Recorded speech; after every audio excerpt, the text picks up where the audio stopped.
पश्चिम बंगाल में ना इस वक्त एक बहुत बड़ा राजनीतिक और कानूनी संकट खड़ा हो गया है।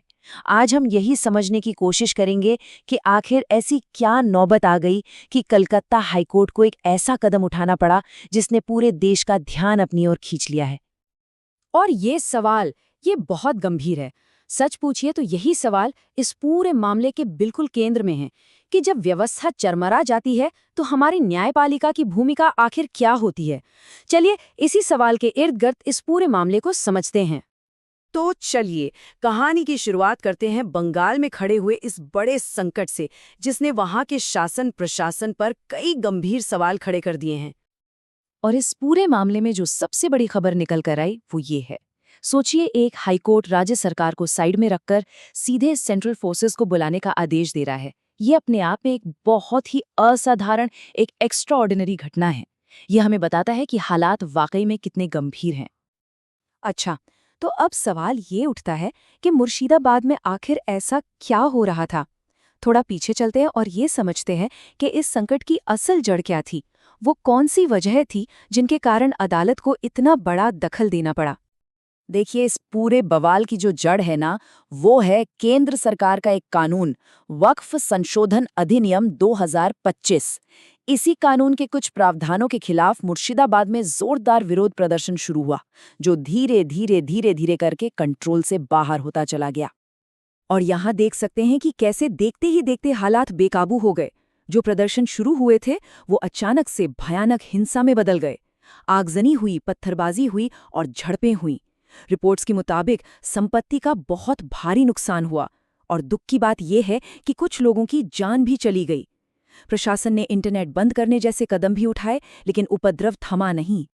और बस यहीं से इस कहानी में एक बहुत बड़ा, एक नाटकीय मोड़ आता है। जब ये साफ हो गया कि राज्य की पुलिस हालात नहीं संभाल पा रही है, तो विपक्ष के नेता ने सीधा अदालत का दरवाजा खटखटाया और इसके बाद न्यायपालिका ने सीधे तौर पर इस मामले में दखल दिया। ये शब्द कलकत्ता हाईकोर्ट के हैं और ये अपने आप में बहुत कुछ कहते हैं। कोर्ट ने बिल्कुल साफ कर दिया कि जब लोगों की जान और सुरक्षा दांव पर लगी हो तो वो चुपचाप बैठकर तमाशा नहीं देख सकती। और यही सोच अदालत के इस असाधारण हस्तक्षेप का सबसे बड़ा आधार बनी। और कोर्ट सिर्फ सेंट्रल फोर्सेस भेजने का ऑर्डर देकर ही नहीं रुका। नहीं, उन्होंने 3 बड़े निर्देश दिए। पहला, कि फौरन बीएसएफ और सीआरपीएफ की टुकड़ियां भेजी जाएं। दूसरा, कि हिंसा में जो लोग प्रभावित हुए हैं उनके रहने सहने और मदद का इंतजाम हो। और तीसरा, जो सबसे अहम है, कि कोर्ट खुद लॉ एंड ऑर्डर की सिचुएशन पर सीधी नजर रखेगा।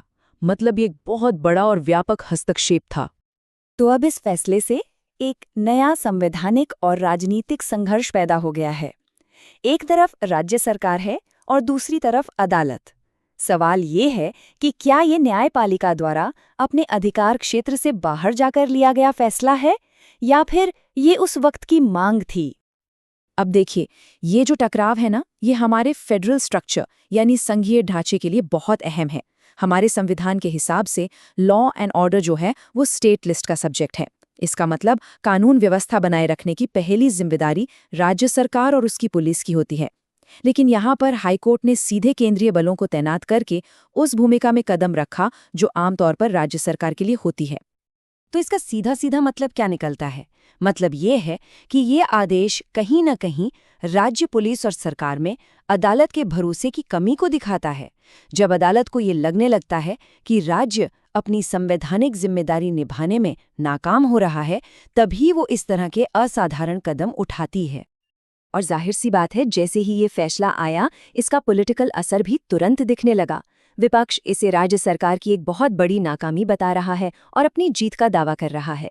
वहीं एक बहस ये भी छिड़ गई है कि क्या सच में हालात इतने खराब थे कि सेंट्रल फोर्सेस को बुलाना जरूरी था। लेकिन एक बात तो साफ है, इस घटना ने बंगाल के सिक्योरिटी और एडमिनिस्ट्रेटिव सिस्टम की कमजोरियों को सबके सामने ला दिया है। तो आखिर में हम सब एक बहुत बड़े सवाल पर आकर रुक जाते हैं। मुर्शिदाबाद में जो हिंसा हुई, उसे देखते हुए क्या अदालत का ये फैसला लोगों की सुरक्षा के लिए एक जरूरी कदम था, या फिर ये न्यायपालिका द्वारा राज्य सरकार के अधिकारों में एक तरह का दखल था? ये एक ऐसी बहस है जो अब लंबे समय तक जारी रहने वाली है।